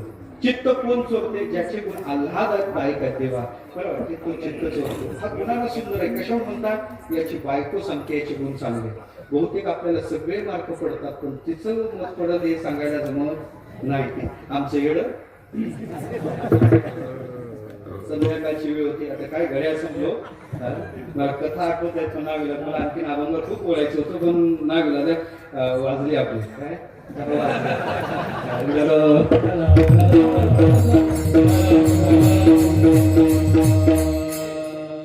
ब्रह्मतत्वाच्या विषयी असंच आहे. तसं चिंतन असंच आहे. वेद काय काय नाही बोले पण नावाची नाही घेतली. याचं जे बोलायचं होतं ते वेगळं राहूनच जाते आणि बाकीच बोलणं त्याच्या संबंधाने होते. त्याच्यात आजचा प्रकार झालेला आहे. म्हणून हा परमात्मा सुंदर आहे. सर्व अवतार सुंदर आहे. मला लक्षात विषय चालला होता. गुण सुंदर आहे. याची बायको म्हणते याचे गुण माझ्या कानातून आणि माझ्या हृदयात गेले. परिणाम काय झाला? ताप गेला. श्रुत्वा गुणान भुवन सुंदर शृण्वतांते निर्विश्य कर्ण विवरे हरतोंग तापून देवा मी तुझे गुण ऐकले. कानाच्या छिद्रात खाली बसा पहिले. हो खाली बसा. गेले आणि परिणाम कशाला सगळ्या कीर्तनाचा नाश करता? बसा खाली. सगळे गुण हृदयात गेले. ताप गेला. 5 मिनिटं बसावं नका. एवढा वेळ थांबलं वाईट असते तर त्या गुणाने ताप गेला नसता. ताप शोकम सेवा मंडळ पाठीमागे जावा. ताप वाढला असता. याच्या गुणाने सगळा ताप गेला. याचा अर्थ हा गुणाने सुद्धा सुंदर आहे. म्हणून महाराज म्हणता सुंदर आहे. हा बाल्यावस्था ऐका ऐका आपलं सौंदर्य बाल्यावस्थेत टिकते तारुण्यात नसतं. तारुण्यात त्या म्हातारपणात एखादं लहान बाळ असलं पण ते बाळा थांबरे पप्पी देत म्हणतो का नाही आणि तेच म्हातारा झाल्यावर हे म्हाताऱ्या थांबरे नाही करत. उपज आता बरे दिसे रूप वाटाचा चिन्हासे पण परमात्मा सौंदर्यात हा निकष लावू नका. परमात्मा सौंदर्य बाल्यावस्थेतही परमात्मा सुंदर आहे आणि मला वाटते कुमार अवस्थेत सुद्धा सुंदर आहे. नंदाच्या दारात खेळते सुद्धा तो सुंदर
सूचना होईपर्यंत तुम्ही महिला मंडळी उठायचं नाही. सर्वांना सूचना आहे शांत होता. Kumaar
स्थितीत आहे. ऐका, आपलं सौंदर्य प्राकृतिक सौंदर्य आहे आणि परमात्मा सौंदर्य वेगळं अलौकिक सौंदर्य आहे, विलक्षण स्वरूपाचं सौंदर्य आहे. सामान्य सौंदर्याचे निकष परमात्मा सौंदर्याच्या ठिकाणी लागत नाही.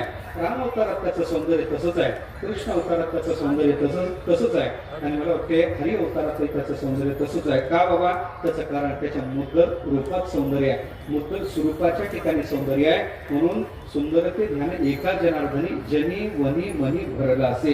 मला वाटते राम बरवा उद्या नका कोणाला खाली बसवा, हरी बरवा, खाली बसवा सगळ्यांना. बरवा असणारा परमात्मा आहे. आता ते सौंदर्य काय, ते सौंदर्याचे निकष काय, ते याच्याकडे कसं लागत नाही. प्राकृतिक सौंदर्य देशता कालता व्यक्तिता सजात्याला ते कसं जाणवते, विजयात्याला कसं जाणवत नाही, ते सगळं चिंतन बाजूला ठेवतो. फक्त एवढं सांगतो सुंदर आहे. लक्षात हे सुंदर सौंदर्य आपल्या लक्षात घ्या. आणि कसा सुंदर आहे? जनात भरला, माया जनात भरली, मायेनं जनातलं सौंदर्य व्यापलं आहे. ऐका, वनात भरला, वनात माया सुद्धा भरली, मायेच्या सौंदर्याने वनही व्यापलं. पण मला वाटते मनी जे घेतलं ते मन कोणाचं घ्यायचं? कोणाचं मन? तुमचं घ्यायचं नाही. ज्या मनात माया नाही, मनविषयी वृत्तीच्या महात्म्याच्या अंतःकरणात माया प्रवेश करत नाही, तर तिथं परमात्म्याचं सौंदर्य, परमात्म्याचं रूप, परमात्म्याचं स्वरूप वास्तव्य करते. पण इनको विरोध तिथं अति अनुरागा बस ब्रह्मपद सुखही मन त्यागा, जनकाच्या मुखातले शब्द आहे. यांना अतिशय अनुरागाने मी अवलोकन केलं आणि ब्रह्मपदाचा त्याग करावा अशी माझी इच्छा झाली. रामप्रभूच्या बाबतीत जनक महाराज असं म्हणतात, विदेही असणारे जनक असं म्हणतात. कृष्ण रूपाच्या बाबतीत मला वाटते अद्वैत सिद्धिकार मधुसूदन सरस्वती म्हणतात, एकदा ते बाल रूपाने देवानं दर्शन दिलं. कोण आहे आम्ही माहित आहे? अद्वैत व्यतिकय उपास्या. पुढे काय? सुराज्य सिंहासनलब्ध दीक्षा शटेपी काय वयम हटेन दासी करतो गोप वधू विटेन, केनापी शटेन वयम हटेन दासी करतो गोप वधू विटेन. अद्वैत सिद्धिकार मुख त्यांच्या मुखातले श्लोक आहे. कोण आहेत आम्ही माहित आहे तुम्हाला? आम्ही अद्वैत साम्राज्याचे राजे आहोत. स्वराज्य सिंहासनाची दीक्षा आम्हाला झालेली आहे. या मार्गाच्या आम्ही पाथिका उत्पन्न. खरं सांगू का, कोणीतरी शट आमच्या पुढे आला, म्हणजे कोणीतरी चोर आमच्या पुढे आला आणि आमचं चित्त त्याला हिरावून घेतलं. कृष्ण रूपाच्या बाबतीत मधुसूदन सरस्वती असं बोलतात, विठ्ठल स्वरूपाच्या बाबतीत मगा सांगितलेला श्लोक ते बोलतात. तुम्हाला सांगायचं काय? त्याचं सौंदर्य तसंच आहे.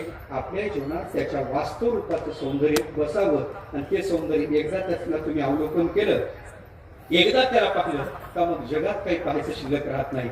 एकदा ते सौंदर्य निहाळलं देवा, निहाळलं का मला वाटतं पुन्हा काही निहाळण्याची आश्चर्यवत पश्यती कशी देणं. एकदा त्याला आश्चर्याने एकदा पाहिलं का ताठस्थ्य आपल्याला प्राप्त होऊन जाते, खरं सुख प्राप्त होते. एकदा त्याला याचे सुख तुम्ही घेतली यावरी मग दारोदारी न फिराल, लटिके हे तुम्हा वाटेल सकळ, ही अशी स्थिती होते. महात्म्याला ते सौंदर्य कळलं. असा तो वास्तव सुंदर असणारा परमात्मा नाथ बाबाला भासला. राम अवतारात तो प्रगट झाला तरी सुंदर आहे. कृष्ण अवतारात प्रौढ त्याचं रूप सांगितलं तरी सुंदर आहे. मला वाटते हरी अवतार आपलं कुमार आणि हरी अवतारात तो प्रौढ आहे तरी सुंदर आहे. असा परमात्मा आपल्या जीवनात सुंदर वाटावा, त्याचं सुंदर दर्शन आपल्या जीवनात व्हावं. आणि मला वाटते हे सौंदर्य कधी दिसल? संत आपल्या जीवनात भेटले पाहिजे. संतांनी आपल्या जीवनात बुद्धीचा मळ काढून टाकला पाहिजे, देव दाखवला पाहिजे. धन्य ही आनंदाची सापडलेली वेळ, तिने संत सज्जन भेटले कृपाळ, त्यांनी फेडलेला बुद्धीचा व मळ, दृष्टी दाखविला यशोदेचा बाळू. मग आपल्याला तो सुंदर वाटल्याशिवाय राहणार नाही. म्हणून संतांचा आश्रय करून त्या परमात्म्याचं सौंदर्य आपल्या जीवनात साठवून घ्यावं अशी भावना करतो. आता आणखी भरपूर त्याच्या संबंधाने पण वेळ संपलेला आहे. पुढे बहुत जाण्याची तयारी दिसलेली आहे. म्हणून आता जळो आता संसार उठल शेवट पुरे, तुक याच्या स्वामी गोपाळा लागे जीव जुरे. आलं लक्षात. वास्तव्यात कायचं झालं तर त्या परमात्म्याच्यासाठी आपलं चित्त तळमळलं पाहिजे. परमात्म्यासाठी अंतःकरणात जसं घरी जाण्याची कशी तळमळ लागली अशी परमात्म्यासाठी आपल्या चित्तात तळमळ लागावी अशी भावना देवाच्या चरणी करतो, संतांच्या चरणी करतो आणि सेवक त्यांच्या चरणी समर्पण करून वाणीला विराम देतो. मोठा आनंदाची गोष्ट आहे. बीड सांगली गावाचं मोठं भाग्य आहे. हे साधन आहे, हे क्षेत्र आहे. इथं सिद्ध संतांची वस्ती आहे, सिद्ध स्थान आहे. आणि अशा संतांच्या कृपेनं आपला हा परमार्थ चालू आहे. आज हा मोठा उत्सव संत श्री मत्स्येंद्रगडाचा हा उत्सव आपल्या इथं होत आहे. आणि या उत्सवाचं विशेषत्वानं पाहायचं झालं तर संत श्री निगमानंद बाबा यांची कृपा आपल्यावर आहे की आधी सांगितलं निगमाचा आनंद नाही, हा विषयातला आनंद नाही, हा निगमाचा आनंद म्हणजे खरा जो आनंद आहे, जो माझे भक्त नित्य भोगतात तो आनंद आपल्याही जीवनात त्यांनी जो भोगला त्यांच्या कृपेनं तो आनंद प्राप्त व्हावा. तो आनंद देण्यासाठी आले कोण त्याचा विचार करायचा झाला तर पूजनीय श्रद्धेय महंत सद्गुरू श्री जनार्दन बाबा आले लक्षात. मला वाटते लक्षात हा आनंद जनार्दनच देऊ शकतो. जनार्दन का त्याचं कारण आहे भक्त जनाकडून त्याची सेवा केल्या जाते म्हणून देऊ शकतो. मला वाटते दृष्टजन दृष्टजनाचं तो आर्दन करतो. कोणते दृष्टजन अंतःकरणात असणाऱ्या विकाराचं आपल्या जवळ आल्यानंतर आर्दन करतो. ते आपल्या स्वभावाच्या योगानं असं ज्यांचं अतिशय गोड जीवन आहे ते नेहमी सांगत असतो साधू असावा, साधू असावा, साधूचा प्रभावही असावा. पण ऐका साधूचा निस्ता प्रभाव नको, साधूचा स्वभावही असावा. काही साधू प्रभावानं मोठे आहेत, प्रभावानं मोठे आहेत पण स्वभाव विचित्र असल्या कारणाने जवळ कोणी जात नाही. पण मला वाटते प्रभावही विशेष असावा आणि स्वभावही विशेष असावा. असा गोड प्रभाव आणि गोड स्वभाव पूजनीय श्रद्धेय जनार्दन बाबाचा आहे. अशा महात्म्याच्या सहवासात आपली वाटचाल चालू आहे. अशा महात्म्याच्या ठिकाणी नतमस्तक होतो, सेवा संतांच्या ठिकाणी समर्पण करतो, वाणीला थांबवतो. मोठ्या प्रमाणात टाळी वाजून एकदा संतांचं भजन. ज्ञानेश्वर